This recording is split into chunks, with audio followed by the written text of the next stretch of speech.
and bring Senate Appropriations Committee to order.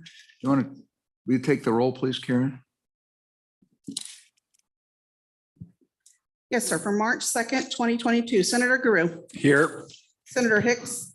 Here. Senator Kinski. Excuse. Senator Steinmetz. Here. Chairman Perkins. Here. You have a quorum.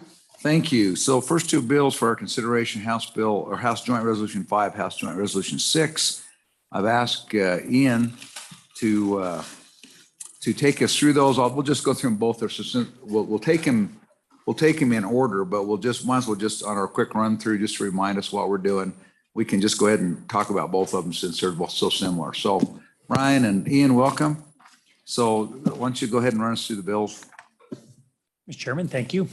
For the benefit, I'll go through the bill. I realize that most people have heard this in capital finance, but generally, this was an effort by the Capital Finance Committee to reach a different method of releasing expenditures from only income and allowing those expenditures to meet the government's obligations from a broader set of investment options. The ultimate idea would be to allow unrealized gains in the Permanent Mineral Trust Fund and from the Common School account to be used in a more fungible manner so that the investment team wouldn't be forced to realize income, which is a narrow version of, income is a narrow version of part of earnings to meet the spending obligations. So initially, there were two parts of this. There's both the constitutional amendment that you have in front of you, and then there would need to be statutory changes to help that be accomplished. So I guess one thing I want to make clear about what we have in front of us is they are the constitutional part of that puzzle. And I think, not speaking for the committee, but I don't think it intends to micromanage how the specific details will be handled, but rather to give permission for that to happen. Specifically, this amendment, I'm looking first at House Joint Resolution 5, which deals with the Permanent Mineral Trust Fund. That amendment preserves the inviolate nature of the Permanent Mineral Trust Fund while allowing all earnings, both unrealized and realized gains, to be transferred to a separate earnings fund, and then allows that separate earnings fund to be disposed of, held, or invested as determined by the legislature. The idea there is that currently, the Permanent Mineral Trust Fund holds all those unrealized gains. By allowing it to be transferred into a separate earnings fund, you can pool those funds both for investment purposes, and then, as I mentioned earlier, then individual investment classes are more fungible, and you can get rid of, I guess, what you'd call the dogs and the investment of those assets to be used to meet our obligations while keeping the good investments and don't have to dispose of them as income. Specifically, if you turn to page 2, the language does a couple of different things. It does specify that losses have to be made whole to the Permanent Mineral Trust Fund's corpus. This isn't new law. This is just a way for our Constitution to acknowledge that duty and provide flexibility for the legislature to determine the timing, means, and manner of providing those losses. Currently, the Constitution doesn't say that, and it's helpful to make clear because the legislature has been doing that for a long time, but this allows the Constitution to expressly permit that conduct by the legislature. Kind of the magic language is on the bottom of page 2, extending to page 3, that changes the language on line 22 from income from fund investments that has to be distributed to all earnings, which may include realized and unrealized gains as prescribed by the legislature.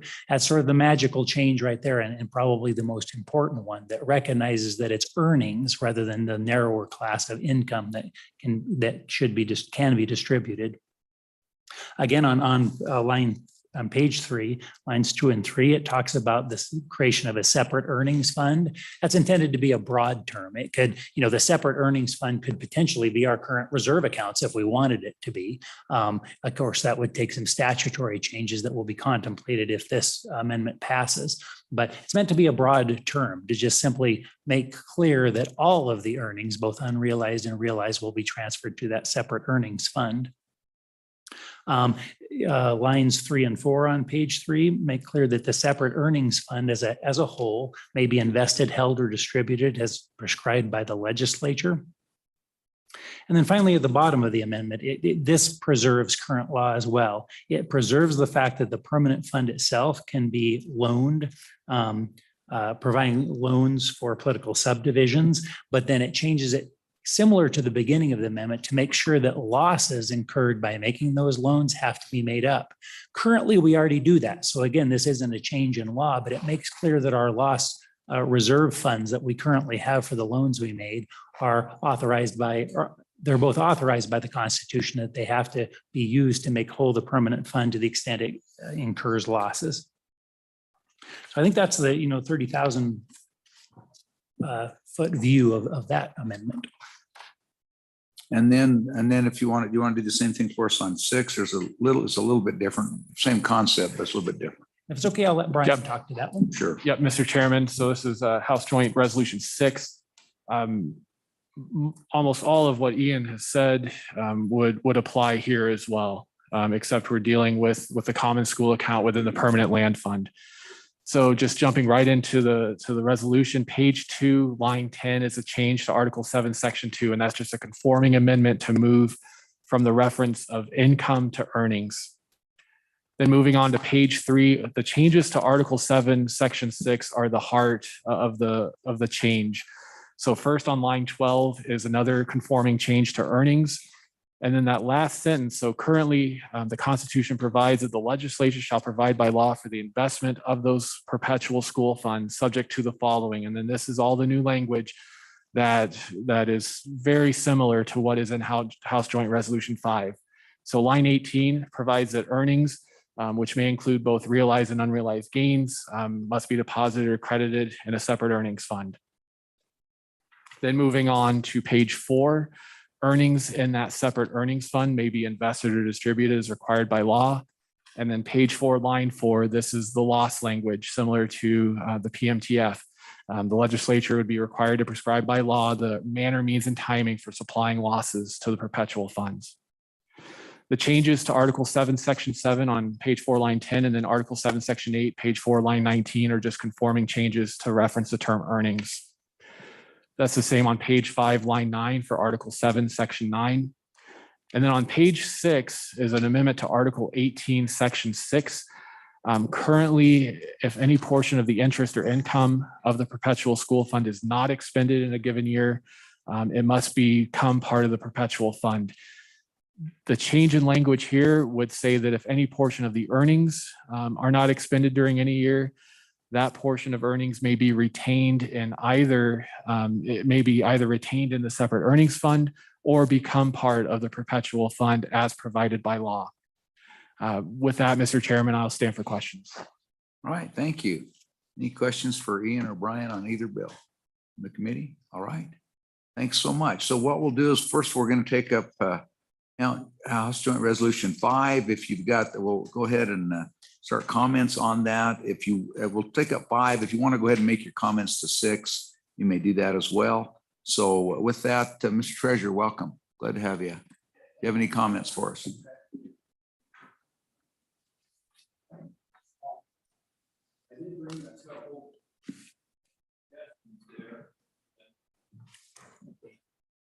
Get this in. And Okay, Mr. Treasurer, is that? Yeah, that one right there. Okay, Thank you, so Mr. if you've Chairman. got that, that's the one that's got a little bit of handwriting on it. Yeah, Thank you. and Patrick did point out one thing there that you guys might want to put some sideboards on, that the state treasurer determine all the fund values for investment funds. You probably should add as prescribed by the legislature there. So there's some sideboards on how that is determined, you know. But what I do here is, if you look at the other thing that Matt Sack had prepared.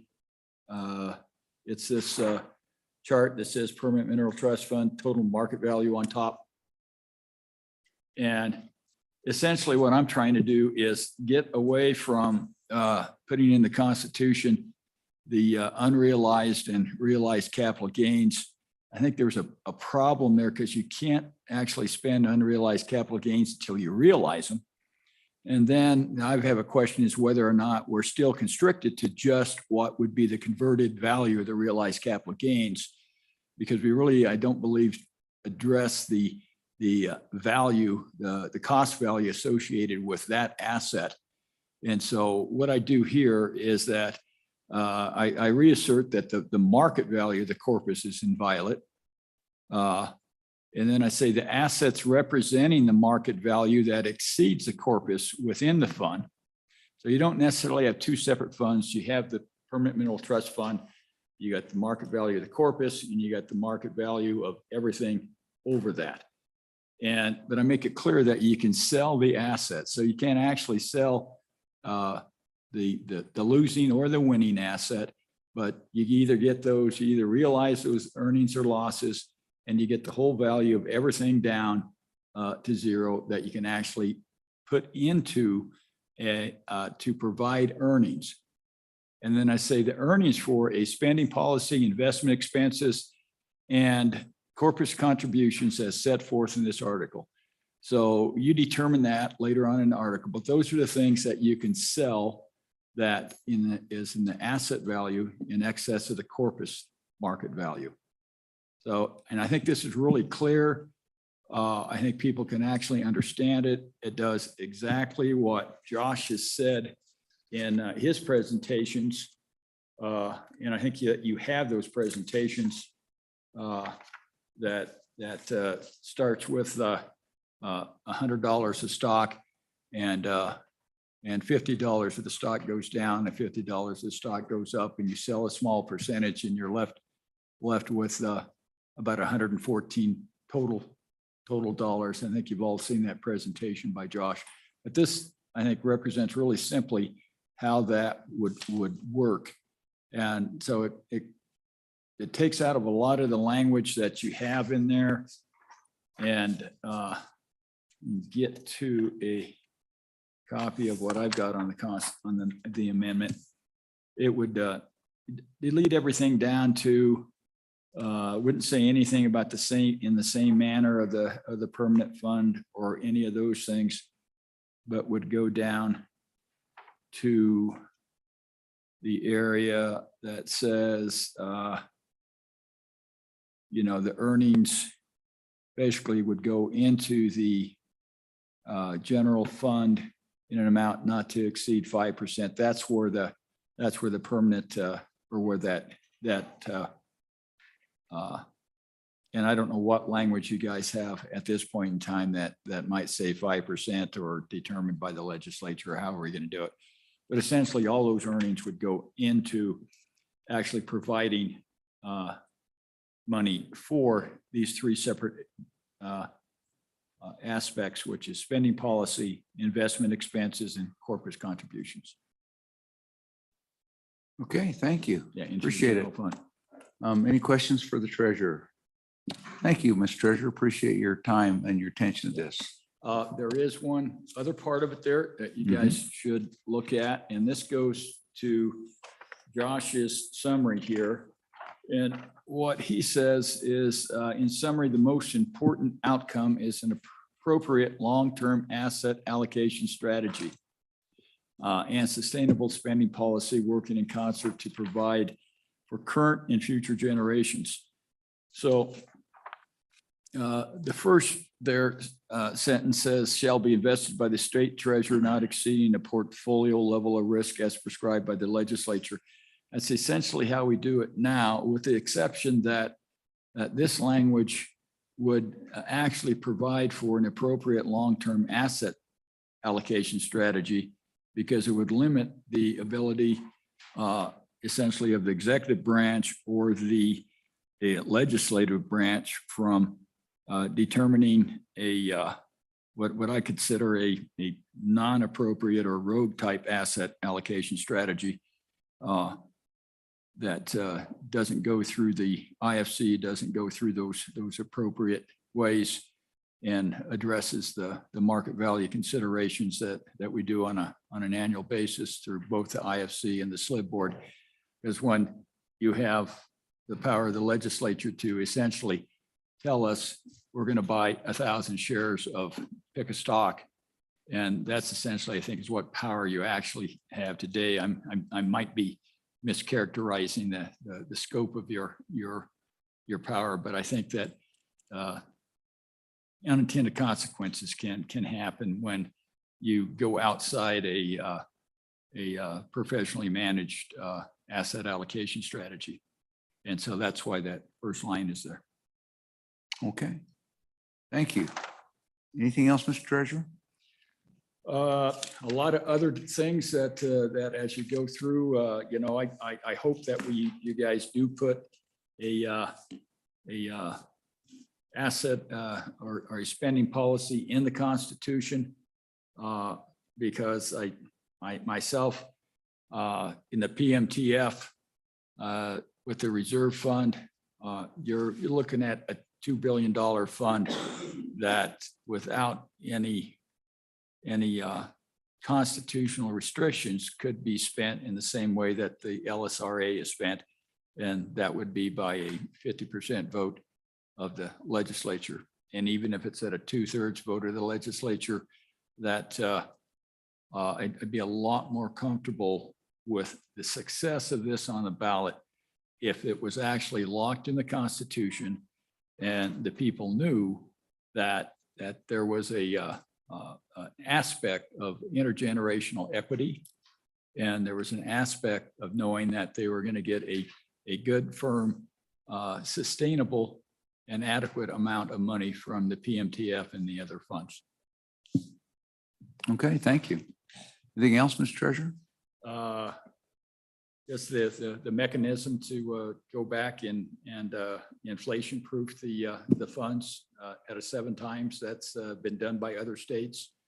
And I think that's a reasonable way to do it.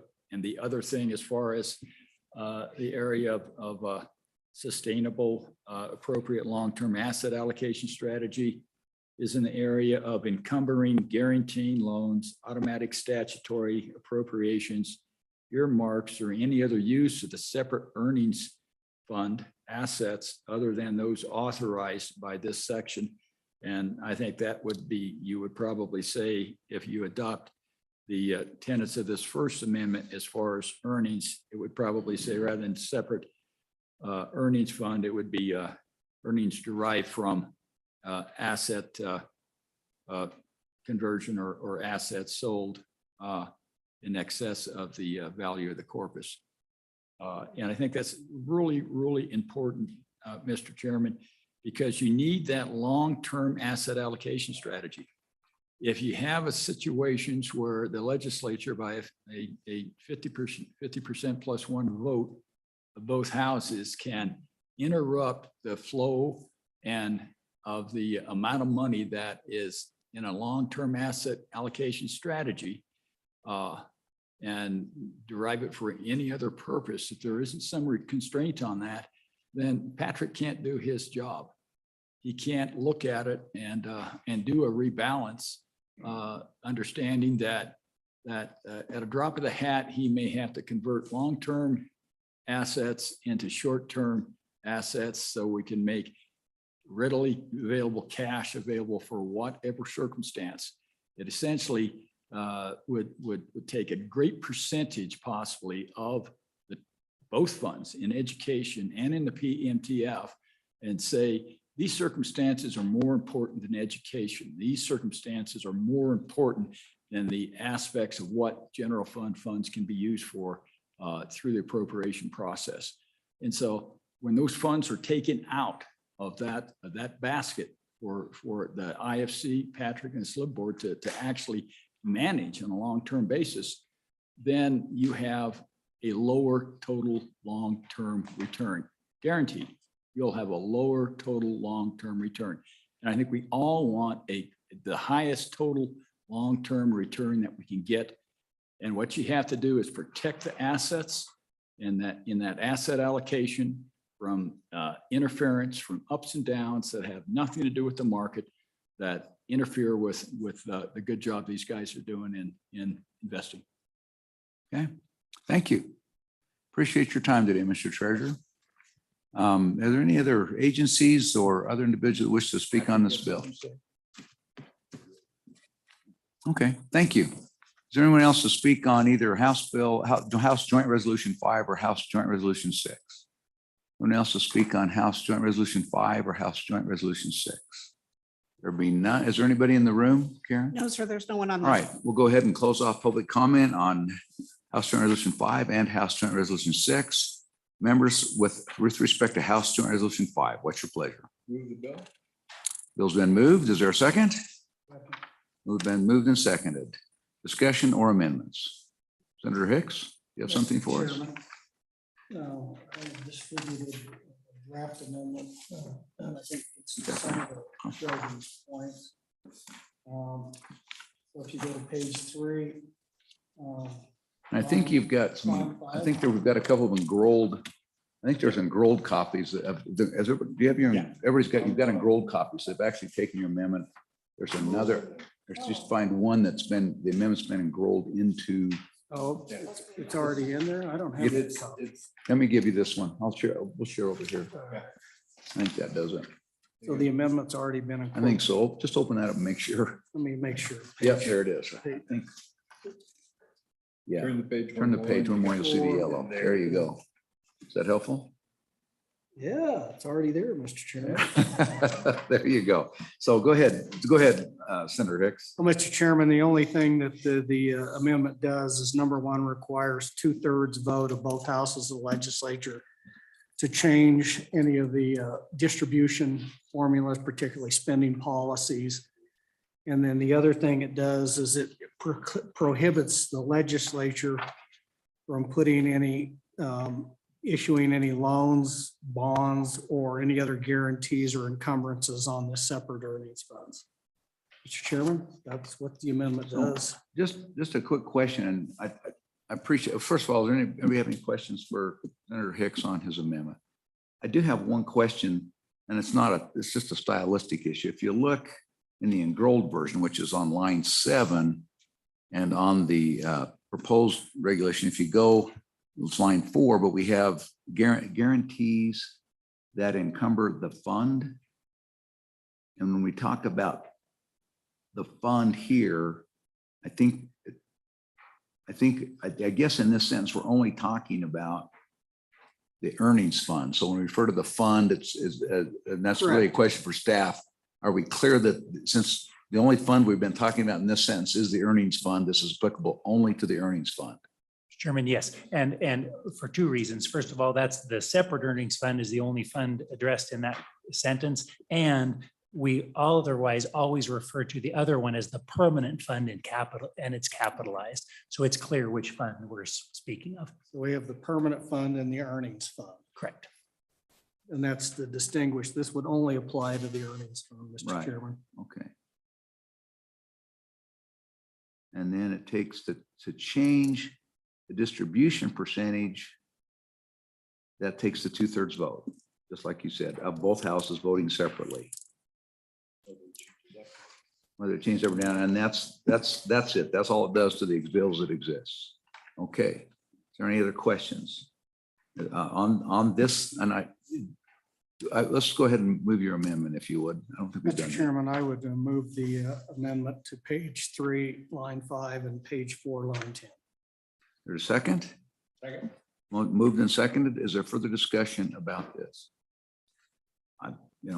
I have no problem. I think this addresses a lot of what the treasurer is talking about. It now it's not 50%. It's going to take 2/3, which is the same amount that it would take to get a constitutional limit out to the people. So I think it's an appropriate safeguard that you don't have one legislature. It takes at least a supermajority to do that. So I appreciate you bringing this amendment, Mr. Vice President.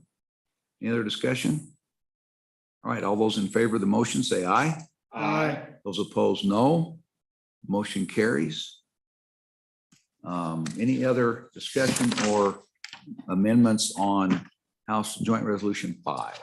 Mr. Chairman, Go ahead, Senator Simons. thank you, Mr. Chairman. I don't have any amendments, but I do just have a question, and not being the only one on the Appropriations Committee that's not on CapFin, I apologize if it's a bad question. But on page 2, line 23, and then on to page 3, we're talking about both realized and unrealized gains. And so I'm just wondering how that works practically if you have an unrealized gain. Could you just explain that to me? Sure, I'd be happy to, Senator Steinmetz. So what this enables you to do is take both it allows you to take the corpus, what this amendment really does is divides and keeps track of the corporate in a separate fund, so that you know what the corpus is and you know what it is that you cannot invade. You can never go below that corpus amount. And if there's market losses or other losses that we have to provide for their restoration, they're supplying those losses back. So it distinguishes that. And everything over and above that, whether doesn't matter what basically it's the value of the fund. As long as the value of the fund exceeds the corpus, then you come in and you can have we have an earnings policy, and it takes that percentage of, and right now it's the 5% of the 5-year moving average. And so it takes that, and so it computes that. As long as you have that capability for that to do it, then the treasurer's office knows that it has to liquidate enough. It's a cash flow issue. With the cash that's coming in, the cash that's going out, it has to have enough cash to provide that spending policy out. And so what it does, it makes, quite frankly, it makes the spending policy easy to figure out. Anybody that probably has finished the 6th grade in math be able to determine what the income will be from this fund this year. It's like an endowment model, but it's modified endowment model because you cannot eat into the corpus. And if there is not sufficient value, if we had a depression and the market dropped below, and there was no value above the corpus, value of the corpus, there would be no distributions whatsoever. And so what it does do is it removes on the earnings funds, and it helps remove that drag and allows it to be invested all the same way. And what's called a total return model allows us to move towards a total return model. That's what it doesn't do that, but it allows us to move in that direction. If this doesn't require us to do anything different than we're doing now, except for some accounting. So we don't necessarily have to change anything other than a little bit of how we account. And then we'd also have to move, there are some encumbrances against the reserve funds now that we would have to remove those encumbrances from the reserve funds by July 1st of next year. So other than that, we don't have to do anything different than we do now in statute, but it gives us the opportunity to move in that direction, do exactly what the treasurer was talking about, to invest these funds for the total return. And we don't have to necessarily make sure that we've got X amount coming in income, or we don't have to go out and make sure that there's we don't have to jump from one foot to another, waiting for a sell off of capital gains to realize the investment, to realize the value or the spending policy amount. Does that help? It helps. Okay. Okay. Yeah. Did we, who knows, we may expand it. Maybe there might be room for you on there. We'll make some room for you on there, I think. Okay, so if there's any other questions, are we ready to, let's go ahead and call the roll on the bill on HJ 5. Mr. Chairman? Yes. No, it's not public input time, but I don't have. Well, I wonder if you added and accounting on those expenses that were in the bill that. I'm sorry, I don't understand, Mr. Oh, I thought there was a part in the bill that said that you could use it basically investment funds paid for.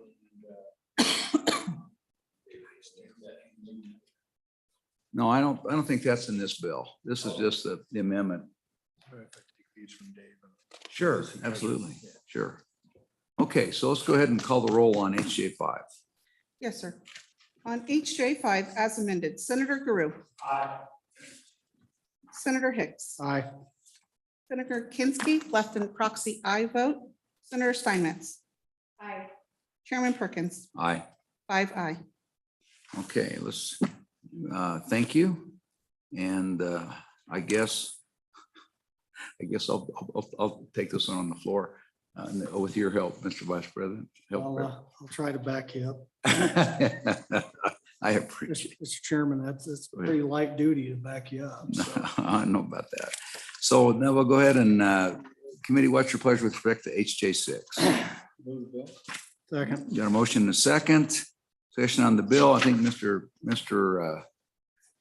Vice President, I think you have a similar motion for us on this one as well, I think. Mr. Chairman, I would move this amendment that does exactly the same thing. It just puts it in different paces because now we're dealing with the common school land account. So it just does the same thing and it goes into page 4 and line 2 and inserts that language that after July 1st of 2023, no change in the percentage of earnings distribution from the separate earnings fund shall be authorized unless enacted by 2/3 of the legislature of both houses voting separately. So new Romanet 3, and then brings in Romanet 4. It says the separate earnings fund shall not be used to provide loans, to issue bonds, or provide any guarantee that encumbers the separate earnings fund. And then brings that language down onto page 7, line 9, and renumbers. Okay. Thank you. Motion and a second. Did you move that, Mr.? Mr. You did? Chairman, Okay. I would have moved that proposed amendment. Okay, moved by Senator Hicks and seconded by Senator Guru. Is there any discussion or questions about the amendment? The only real difference is that it's just structured differently because the way the Common School Permanent Land Fund is, it's got to go in through several different sections of the Constitution to do that. I would also note that not the amendment, but the rest of the changes are mostly just, we continue to refer to only income in the Common School Permanent Land Fund. And for decades, we've been investing it not only in income, but also in capital stocks. And so earnings now is broadened to kind of what we've been describing as earnings in our various statutes for a couple of decades now, I think. But so anyway, so we're ready for the question on the motion. All those in favor of the motion say aye. Aye. Those opposed, no. Motion carries. We're back on the bill. Any other discussion or amendments on the bill? Let's call the roll on the bill, Karen. Yes, sir. On House Joint 6, Senator Guru.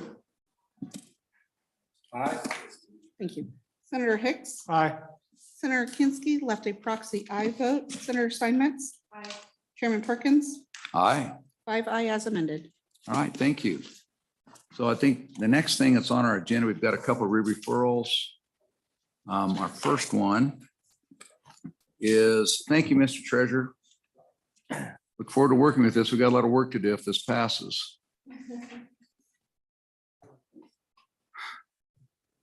So I think, are we, is Brian here, Brian Boner here yet? So Brian Boner's here to talk about the wild burros. So he's not, where I told him we'd do his last so he'd get here. So Senator Scott will take up Wyoming's Tomorrow Scholarship Program.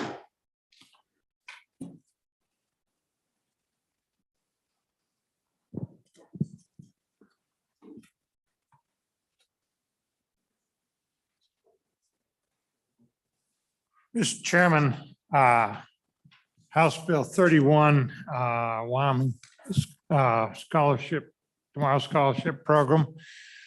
Mr. Chairman, I'll run you very briefly through the bill. I think there's some familiarity with it, and then concentrate on what we did in the appropriation. Mr. Chairman, it's fund scholarship, it's an endowment to fund scholarships for degrees or certificates from Wyoming colleges. You can see that on page 8. You can see a list on page 9 of the students that are not eligible. There's a previous list of those there are. Page 10 provides the maximum scholarship is $7,200. Page 16, starting at line 4, there's the rules of who's going to get the limited number of scholarships, provides for that. And that one is quite important because if for the foreseeable future, we expect there to be many more people that are eligible and want them, then there's going to be scholarships available. And it gives a first preference based on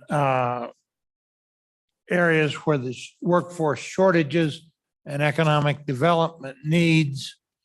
It gives a second preference to students in areas where there's sponsorship by industry. And it says that kind of sponsorship, the industry has to be willing to put up at least a quarter of the cost of those. My prediction to you is that for the foreseeable future, almost all the scholarships issued, maybe all of them, will be students will be in areas where you both have the first and second preference in effect. That I think that will probably take all the funds that are available. Because I think both of them will probably be oversubscribed. But that's my personal projection. So that section is important. There is on the last page of the bill, or on page 22, I think the last page, there is a $50 million in the endowment trigger. We don't start the program until it's reached that level. That was put in there early on by the committee on the theory that there's no point in starting until you have enough volume in earnings off the endowment to justify the administrative investment in the thing. So that's a trigger that's there. What the Senate committee, Education Committee did, the bill is introduced, had a token appropriation in it because we weren't sure what the system was going to be for deciding on those sort of things at this session. So it was in the bill to start with. The House took it out because they put an appropriation in the budget bill, you're well familiar with, for that. And so what we did was we picked that up and put it in the bill. $50 million appropriation to meet the minimum to start the program.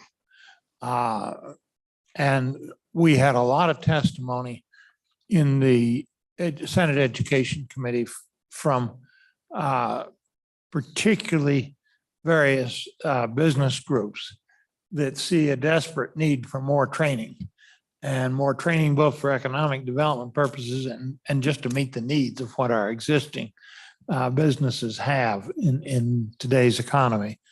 So there's a tremendous demand for this. And frankly, Mr. Chairman, I've seen a number of other states have these programs. I've seen it do a lot of good and seen it with a family member. So, Mr. Chairman, that's a very quick run through. And obviously, one of the tasks, hopefully this committee will be agreeable to, we ought to fund it. And you'll have to choose a method so we don't double fund it. But that's what it does. It in very quick summary, and that's what the issue is funding it. Okay, thank you. Questions for Senator Scott? So Senator Scott, and so I take it that it's not in the bill, but your standing committee put in a funding or an appropriation that has that. It's once the statutory reserve account is reached, which is 115 million and change, and then once the 320 above that, so once above the 455 or whatever that number was, once there's about 455 million, to the budget reserve account, the amounts over that go to this up to $50 million. Is that what your committee did?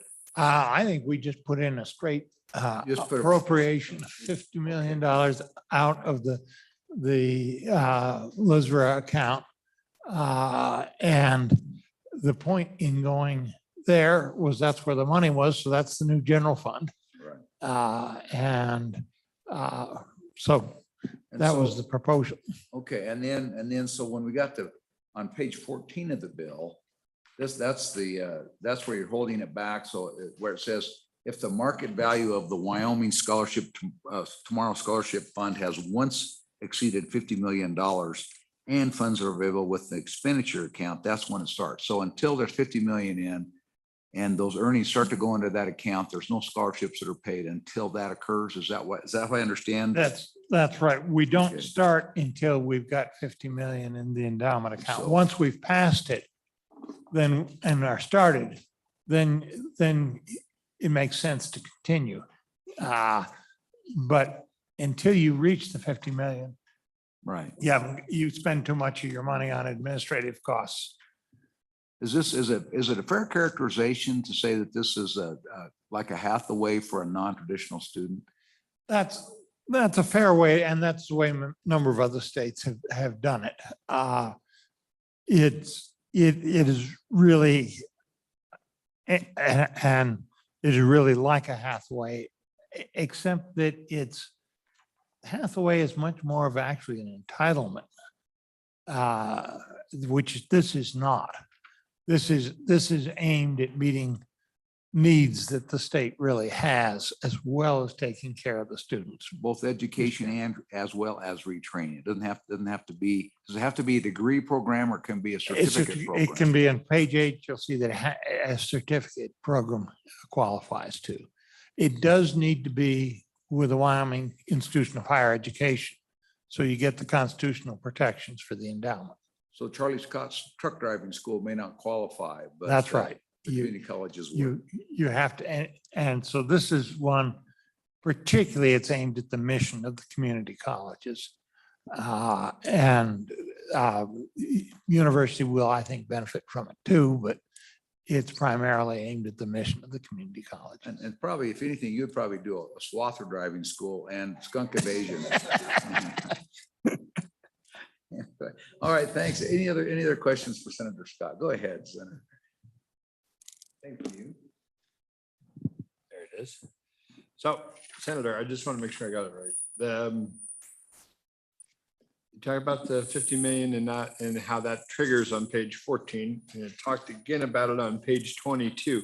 Yeah. The- The belt and suspenders. of- Right, and so, but the funds established, the operative part for what this discussion is, would be on page 20? I believe it's a standing committee amendment. that we Yes. don't Oh, It's a standing committee we don't have. There's. no- Oh, okay, okay. I think- 'cause Mr. Chairman. Sorry. Go I do ahead. not have the standing committee amendment, but I can read it to you. Specifically, it replaces section 3 and says, on July 1, 2022, the state auditor shall transfer $50 million from the Legislative Stabilization Reserve account to the Wyoming's Tomorrow Endowment Fund as created by this act. And Mr. Chairman, the transfer instead of appropriation, traditional appropriation language turns out to be important due to some of the federal maintenance of effort, maintenance of equity requirements in the various federal stimulus things. And I can't explain to you why, but I have heard the explanation from our experts in the LSO, and I think it's Well, and- valid. And Senator Scott, as I'm looking at this bill, I mean, this is a re-referral to us. This is a re-referral to Yeah. us. You've had it in education, but technically there's no appropriation in here that I see.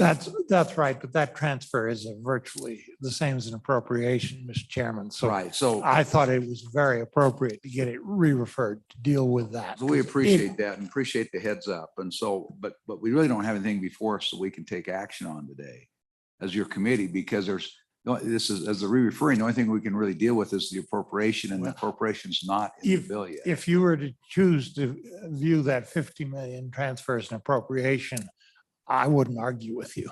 Well, and I mean, but that'll be the subject of the standing committee amendment Yeah. tomorrow or whenever it gets to the floor. Yeah. And so, if we took action on this bill, I'm not sure what action we would take on its current form, because we can't act on your motion because it hasn't been moved otherwise to the body, if that makes sense.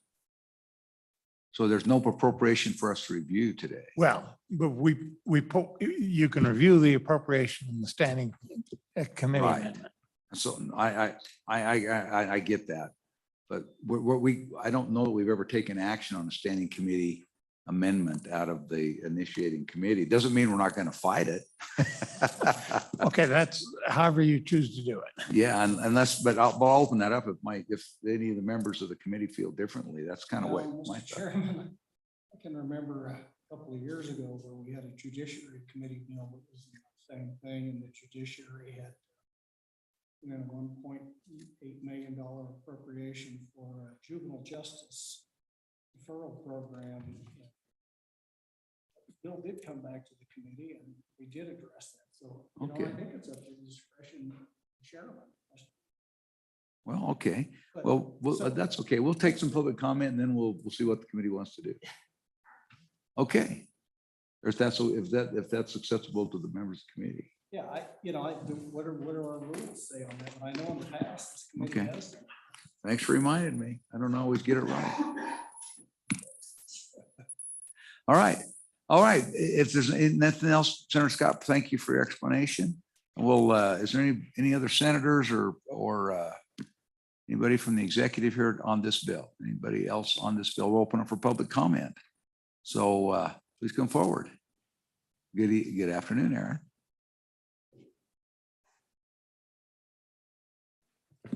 Slow roll up to the desk, Mr. Chairman.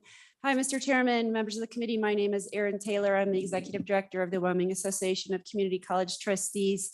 And I think the chairman did a wonderful job of explaining the bill. What I thought I could offer you is just a little bit of a synopsis of the progress of how the bill has, in my opinion, gotten better.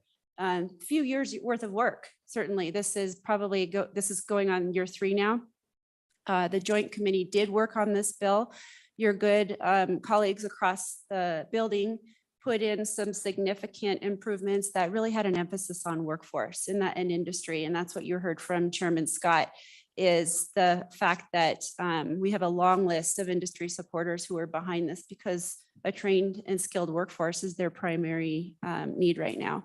This is ranging anywhere from mining to petroleum to truck drivers to nurses. And I can show you the list. It's pretty long. So incorporating that sort of industry participation, some preference. So if an employer is willing to put some of their funds, towards meeting the student scholarship, then that would allow some priority for those students. There's a high emphasis on high demand and economic development needs across the state and our regions, which is very similar and exactly similar to the Wyoming Works language. And so it's really trying to meet those needs from industry. And then what the committee did yesterday on the Senate side was include those non-credit programs that are included. So it can be credit programs, non-credit. It can become a permanent way or a nice long-term way to fund those Wyoming Works types of programs, which are highly focused on CTE needs. So Mr. Chairman, I can answer any questions that you might have. Obviously, you just had the conversation before you, and we all know that there is a budget amendment on the House side in the budget bill.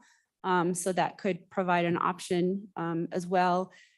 Where we are right now with the prices of oil in the Craig, we know those are different than where they are today. And so maybe it takes a little time to fill up that mechanism that's in that House amendment. What I would ask is that you folks just consider getting the bones put into statute, and however, if it takes some time to fill up, then we're okay with that. But I think we've got a great momentum here in that capacity. I'd be happy to answer any other questions. Thank you, Ms. Taylor. Any questions for Aaron? Go ahead. I got one, just a technical question that I don't understand. So under a certificate program, are those issued in semester hours? So if I enroll in a certificate program with one of the community colleges, I get a certificate. How many semester hours is that certificate? And how do you measure those in semester? How is the certificate measured in semester hours? Mr. Chairman, Senator Hicks, may I call a friend and ask Always Dr. acknowledge Caldwell one to friend. join me? Because I think she can answer that better than I can. Oh, it's the president. Good afternoon, Madam President. Mr. Chairman, members of the committee, I'm Sandy Caldwell, Executive Director of the Wyoming Community College. Oh, I'm sorry, Commission. Executive Director. I called you President. I'm sorry. I was one once, but I'm very happy to be an Executive Director. So Senator Hicks, I think I understood your question. That is how many credits are required for a certificate? Not when I asked Mr. Chairman. Good. How are certificates measured in semester hours? Mr. Chairman, The so scholarship only awards semester hours, and so if I get a certificate with a CDL, how many semester hours is that credited back for the scholarship? That's what I'm trying to ascertain is.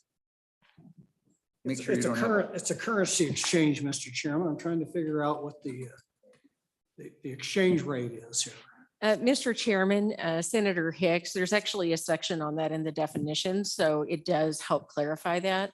So community colleges are, there is a consistent measure of credit hours everywhere in the United States. That is also an equivalency of clock hours.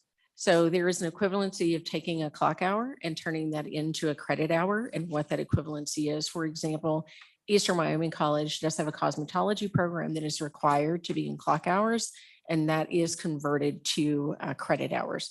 So we do have an equivalency for clock hours to credit hours. The simplest terminology I would say is that a 50-minute hour is what is called a credit hour. But the clock hour has a very specific measure that does that. So the short answer, Senator Hicks, is that is something that is done across institutions all over the country. So we do have, in fact, have that. So, Mr. Chairman, just to follow up, so we only award the scholarship for semester hours, but now we have a clock hour that then translates into a certificate hour that then translates into a semester hour. Is that correct?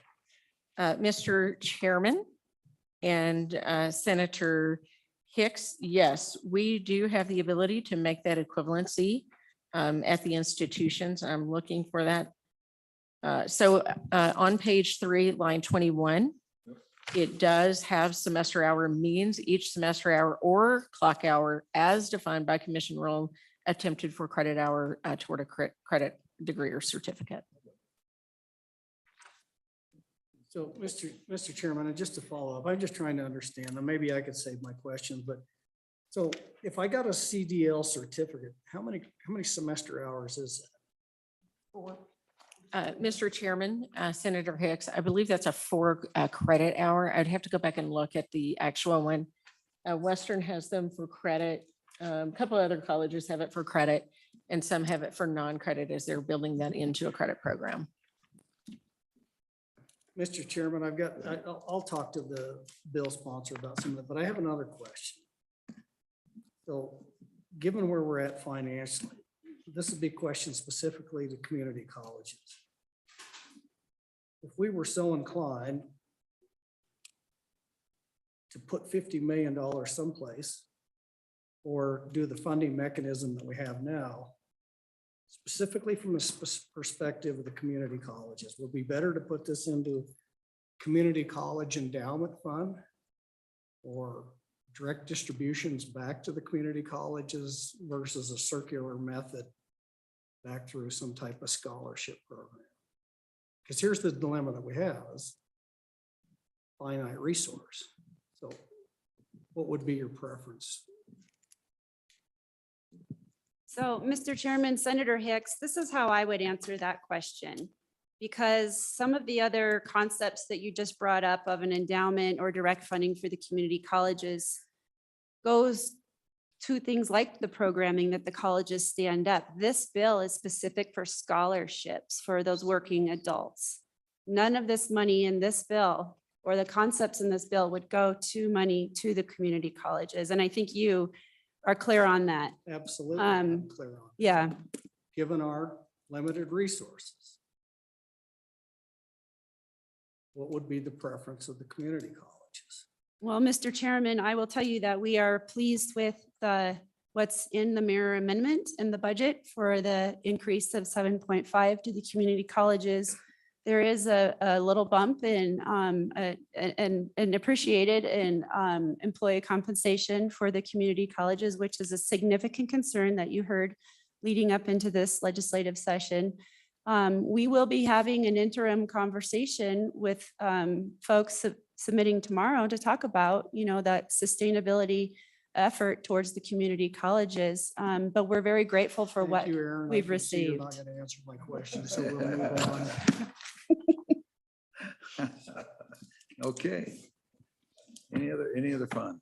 All right, any other questions for either of these ladies?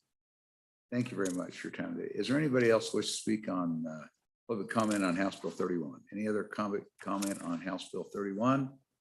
Any other public comment on House Bill 31? All right, we'll go ahead and close off public comment on House Bill 31. Still have one other bill to get to. I'm not sure what the motion is, Mr. Vice President. If you have an idea, let me know On what? on this bill. Well, Mr. Chairman, it is purely up to the chairman's prerogative whether we would want to take up the standing committee amendment or not. I know in the past when we had different chairmen, they did. were inclined to do so. So Mr. Chairman, it's not my motion. I would say, is it your prerogative as chair to take up the standing committee or not? Sure, let's take it up for just a minute. All right, Mr. Chairman, if we're going In that to. case, we better move the bill. Move the bill, second. That motion is second. We're on the bill. Standing committee amendment. We understand the standing committee amendment is just straight up $50 million appropriation. All right. From the LSRA. All right. Discussion or other action on the bill or the amendment. Senator Guru. I would move at this time, we leave Second. the standing committee amendment. Okay. I'm not sure how this works, but yeah. Okay. Any further discussion on that? Go ahead. Go ahead.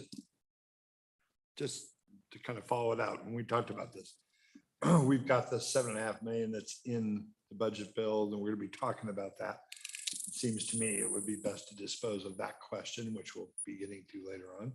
And then leave this bill, as Ms. Taylor said about leaving the bones of the bill there, and then we can see how it all works out from there. I think that'd be the prudent thing to do. No, I don't disagree. And Charlie, what I'm going to do as an individual senator is I'm going to bring 4 funding opportunities for this bill. If it gets, maybe on committee of the whole or on second reading, it makes the committee of the whole. And the 4 I'll bring the one that's just like was in the budget bill. I'll bring the direct $50 million appropriation, which may not have to do if you have yours tomorrow. So I may not do that one. If I don't do that one, I'm going to bring one for 25 and I'm going to bring one for 10. And we'll have those discussions and we'll figure this out. If it's going to pass, we'll have a discussion about finding a clear one. Okay, I'll certainly commit to that. Well, Mr. Chairman, I think with the appropriation in there, I don't think we can have a fair discussion on the bill, the merits of the bill. It will all revolve around Money. That, Mr. Chairman, would, in my opinion, ensure that the bill fails. I think that's accurate. So we're going to save you from yourself. Maybe. Hopefully you like, I don't know about how you feel about that, Senator Scott, but that's our view. Okay, fair enough. You'll have Fair that enough. opportunity. Maybe. Fair enough. So any other discussion on the proposed motion? All those in favor say aye. Aye. Those opposed, no. Motion carries. We're back on the bill. Any other on the bill? All right, let's go ahead and call the roll on the bill. Yes, sir. On House Bill 31 as amended, Senator Guru. Aye. Senator Hicks. No. Senator Kinsky left a proxy aye vote. Senator Steinmetz. No. Chairman Perkins. I'm going to say aye to make sure we get out of here and talk about it on the floor. Thank you, sir. 3 ayes, 2 no. Okay. Thank you, Charlie. And thanks for coming by. Really, really, it's one of those iffy areas and just note the best policy is no surprises. So appreciate it. Thank you. Senator Boner, welcome. We're here to talk about, I think, burros, wild burros and horses. Yes, sir, Mr. Chairman. We'll change up a bit from Wyoming tomorrow to talking about wild horses and the management thereof. I see a lot of parallel, but yeah. Fair enough. So I won't waste the committee's time with something that doesn't deal with the appropriation. Instead, I'll point you to page 6, paragraph F. Part of this bill is considering some cooperative agreements, whether it be with private entities, NGOs, 2 of our recognized Native American tribes, or even a state agency, and our ability to better manage our wild horse population in this state. As it stands right now, just a little bit of background, the BLM just concluded a successful wild horse roundup. They got to the point roughly of what is called high AML, or appropriate management levels. That's if they have a high AML and a low AML, which constitutes a healthy herd population that's consistent with their multiple use mandate. And so right now they're able to get back. They're at twice the high amount. Now they're back right at that high amount, or just a little bit over. So they've been successful. I think that's a good time now to go ahead and double down on that success and increase the long-term capacity of our ability to manage these wild horse populations in the state.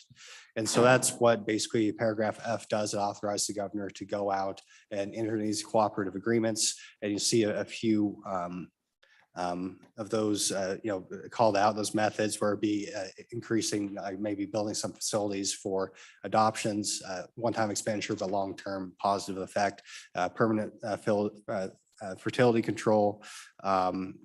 Even considering the Department of Corrections already has a successful program that could be expanded upon if so needed. So we try to strike a balance between authorizing the governor what he needed to do to go out and actually accomplish this goal, while having some constraints to make sure that it was well run and run in an efficient manner, but also giving enough flexibility to actually go out and execute. And so I'll go over some of the standing committee amendment that put some sideboards in. I think that's important. It just said cooperative agreements shall address the long-term management of wild horse populations in excess of high ML, and any revenue generated as a result of general fund expenditure shall be remitted to the state as allowed by law. And so, especially when you start looking at the Wind River Reservation, the BLM did not help out anywhere there. That's completely on our tribes. And they just completed an aerial survey within the week. They have 5,000, at least over 5,000 head of horses on the reservation. What we heard is that 1,000 is too much. So at $400 a head to gather these horses, well over 5,000 head, we came up with a $2 million figure. That's what we used for the general fund appropriation to double down on either the programs I already described, or in the case of the reservation, to boost an existing program that has removed 600 horses already over the past year. Important to point out that as much as maybe I hear some points about tribal sovereignty, this is a circumstance where actually that could work to everybody's advantage if we were to provide some funding or through a cooperative agreement. And once again, with those sideboards in mind, that if we expend general funds and there is a revenue stream in that instance, then we would receive the returns of that revenue stream. So in the interest of time, that's an overview of what we're planning. That's why we have another committee amendment, standing committee amendment for $2 million, however you want to deal with that. So did you just put section 2 back in the bill that was in Correct. the original bill? Correct. So if we look at the original section, that's what the amendment, that's what the standing committee amendment from Senate Ag did. In addition to those additional sideboards I described, yes. Okay. Okay. All right. Anything else? Any questions for Chairman Bono? All right. Thanks. Thanks, Brian. Appreciate it. Anybody here to speak on House Bill 5? Anybody in the rooms? Anybody anywhere to speak on House Bill 5? No one online, no. All right, we'll go ahead. Oh, we do have one. Hey, Trev, welcome. Chairman, members of the committee, Travis McNiven on behalf of Northern Arapahoe Business Council. We certainly appreciate the Ag Committee and their taking up this issue in the interim and working through this excess numbers of wild horses and or feral horses, depending on where they're standing, is certainly a large environmental issue across the state. We are very supportive of the language of the allowing the two sovereigns to engage in a cooperative agreement, of course, with the state to address the issue. Any funding, of course, along those lines is always beneficial. However, we certainly view that that cooperative language moving forward is important to address this issue and leave dollars and cents in your best judgment. But certainly there is, as Senator Boner indicated, a very significant issue with excess populations there on those lands. And with that, I'd certainly take any questions. Hey, thank you, Travis. Any questions? Mr. Chairman, real quick, Travis, I'm trying to, so with the Wind River Indian Reservation tribes, do they not want the horses or do they want the horses? That's what I'm trying to understand. Mr. Chairman, Senator Hicks, just taking a little bit of a step back, the Wind River tribe, of course, the Wind River Reservation is unique in that we have two sovereign tribes that share the management of the land. So they have tribal fishing game that has managed joint responsibilities for management of the wild horses. They do in fact work to round up and reduce those numbers. So they are trying to do that. I think the most recent one, I believe, was about 600 head that were removed from the landscape. So they are actively trying to reduce the population. So, Mr. Chairman, Travis, once those horses move on to the reservations, don't they transfer, I guess, ownership or title to the tribes or not? Are they still property of the federal government? Because of the tribes have sovereign, the sovereign nation concept. Does that not come under BIA at that point in time instead of BLM? Just trying to figure out where that. No, Mr. Chairman, Senator Hicks, again, a very good question. The Wild Horse and Burro Act does not apply on tribal lands. Does not. So we could does not round these apply. up without BLM's authority but under That- tribal authority. If there is a tribal fishing game, has that authority to go out and manage the horses as they see fit. So there is, as far as BLM or the Wild Horse and Burro Act, does not apply. Do you have something? Are you done? Do you have something, Senator?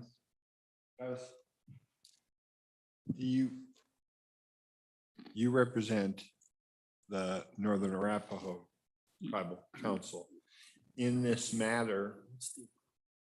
And I don't want to put you in a bad spot here, but there is another sovereign tribe that's involved It's a in little bit this. modified. Do we, or does anyone know where they sit on this issue?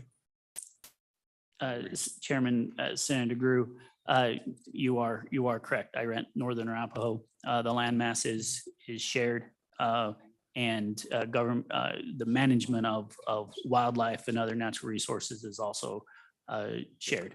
With that being said, they are jointly removing excess wild numbers of horses.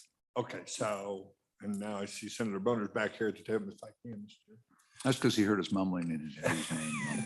Well, Mr. I just, over the interim, we did hear Mr. Wesley Shakespeare, which I believe is a member of the Eastern Shoshone Tribe, was in attendance, and I have to go back and check on the video, but it's certainly in support of the concept. So they're together on this.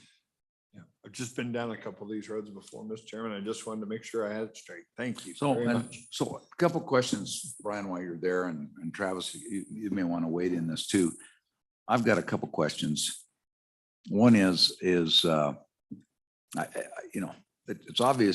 obviously important that particularly the tribes the nation's, and the local counties and those interested in range management are all on the same page, because if you start, wherever you start moving or trying to remove these, horses don't understand. Maybe they do, although I think instinctively they're starting to understand where they can go and where they can't go, like every other game animal start to do that. So just wondering if there's, how do you see the cooperation working? And then the other question I have, Chairman Boner, is how's this work? I mean, one of the bigger places this works is also down in the checkerboard lands. We get down Red Desert and down there. How does this help us understand a little bit how the cooperation between the tribes and the others, as well as how this works in the checkerboard lands? Right. Thank you, Mr. Chairman. That's why the cooperative agreements are authorized for a wide range of agencies or private individuals or private functions or NGOs. So like I said, the BLM side of things, they've got back close to the high AML. So in those circumstances, we can look at an increase in fertility control. We can look at increasing the capacity to adopt out these horses. All these are constraints placed on the BLM by the federal government. And so those would be examples of things you do outside of tribal lands. Of course, those constraints do not exist on the reservation. And so that's why we have everything included in the possibility for those cooperative agreements. So you can focus on the populations on the reservation, focus on, say, the populations that maybe just off the reservation. And so we can have a complete program focused on permanently reducing the number of horses in excess of what's healthy for the environment throughout the state. Okay. Did you have a question, Mr.? Yeah, Mr. Chairman. I'm looking at the $2 million appropriation under section 2, and the way that reads, it looks to me it's primarily we have to get the cooperative agreement in place. And so why does it take $2 million to get a cooperative agreement in place between different governmental entities would be my question. Mr. Chairman, the $2 million figure was based off of only the number of horses on the Wind River Reservation at $400 per head to gather them based off what they already do. That's where we came up with the $2 million figure. It's important to point out that reverts at the end of the biennium as well. And so it was a swag, I guess you could say, to get the program going. And based off of the need on the reservation alone, we didn't want to go a full blown, try to solve every issue in the state, but we figured that would be a good starting point to assess the success or lack of success of the program and whether we continue it or not.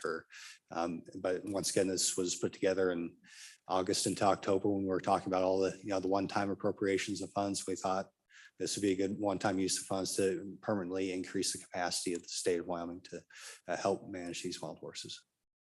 Yeah, Mr. Chairman, and that may be appropriate when we get the agreement in place. I just know that historically, trying to get agreements with two tribal governments to do anything, I'm familiar with several water projects that we have that were 10 years into this and still can't get an agreement in place for a simple easement for ditches across the reservation. But Travis, I would ask you as the rep here, what do you think the likelihood is that we can get an agreement anytime in the next 9 months? Chairman, Senator Hicks, again, really good question. I speak and only can be for the Northern Arapaho to Senator Gru's point that it is joint. A joint agreement would have to be put in place and some sort of negotiation of who and what and tribal fishing game and the parties at that. And so I would be remiss to put a timeline on that. Yeah, and Brian, back to that issue as far as getting that agreement, because I'm assuming it would take agreements with both tribes to do this, just the nature of the way the lands are vested under both tribes. It's not, this is your part and that's your part. So we would have to get that agreement in place, but it just seems like that if we get the agreement in place, then we should put the money. But the question I have with the tribes, has there been any discussion whatsoever So once we gather these horses up and the state fronts the money of these, technically the horses belong to the tribal members. And so I'm assuming that those horses would be liquidated, not necessarily euthanized, but liquidated. They're sold or somebody's going to acquire ownership of the title. So how does the state reimburse our portion of this? But how do we because they're tribal property. We're going to spend the money to gather them. I don't see, is that part of the agreement that's going to be that then when they either sell or take possession, that they reimburse the state for the cost to collect them? And what have those negotiations and discussions been? That's why we added the sideboard and the standing committee amendment to any general fund that's expended, any revenue generated from that general fund expenditure will be remitted to the state. And so if you do a 50-50 match, and again, to your previous question, this is an existing program that already is working, it's functioning on the reservation. We're just basically boosting it would be the concept there. And so if you do match every dollar that the tribes spend on this with a general fund dollar, then we'd split the proceeds. And so that's what the standing committee amendment did also, is making sure for every, when we spend those general fund dollars and there's a revenue stream, we expect to be reimbursed for our portion of the expenditure. All right, thank you. Yeah, I don't have any more questions, Mr. Chairman. Any more questions? All right, thank you. Thank you, Mr. Chairman.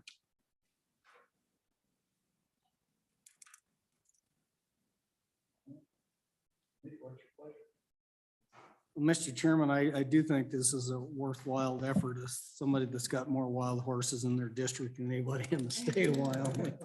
I think I got about 85% of the total horse population. It is a problem, and I do see there's a potential opportunity to work with the tribes to at least alleviate some of that issue in Fremont County. So I'd like to see this move forward, but I think at this point in time, the $2 million is probably a little too high to help spur negotiations. Mr. Chairman, I would move that we put $500,000 in here and then change the reversion date from June 30th, 2024 to June 2023. Mr. Chairman, I'll move the bill so he can make that motion. Oh, yeah, we need to move the bill. Second. Okay, motion, that's okay. So now, is there a second to his motion? I'll second your motion. All right. And I what it does is it's $500,000 in a short time frame to try and see if you can foster something. And then if it's working, we can talk about it next fall again. Yeah. No, I would love to see this work, Mr. Chairman. I think there's some opportunity there that we haven't explored. Would hope that this would help spur those discussions a little quicker. So we've put up. Now it's time to get the deal done. Mr. Chairman. All right, all those in favor, say aye. Aye. Motion carries. We're back on the bill. Any other amendments? Well, that's it for Anything we can anything do, else. Mr. Chairman. All we can do for now. All right. Question, go ahead and call the roll on the bill. Yes, sir. On House Bill 5 as amended, Senator Guru. Aye. Senator Hicks. Aye. Senator Kinski should be excused, I believe. He did not leave a vote. Is that correct? Not that I'm aware of. Thank you. Senator Steinmetz. Well, just he's excused. Chairman Perkins. Aye. 4 ayes, 1 excused. All right. And then we're 10 minutes late. So let's see if they're going yet.